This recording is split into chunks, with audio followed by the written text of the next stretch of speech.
Hey guys, in this video I will show you how you can play split screen on Rocket League. It's really easy and it will take you less than a minute to everything set it up. Right, so first what you need to do here, you need to basically have all your two controllers on and logged into the account. And then the second step what you need to do here is to go on Rocket League, and once you're here with the basically controller that you're not on Rocket League, you need to basically press options button here, and as you can see here, second player is appeared.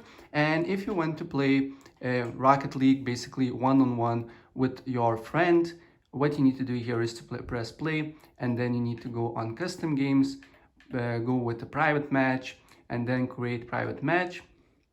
And then as you can see here, make sure to select joinable by party only and create match.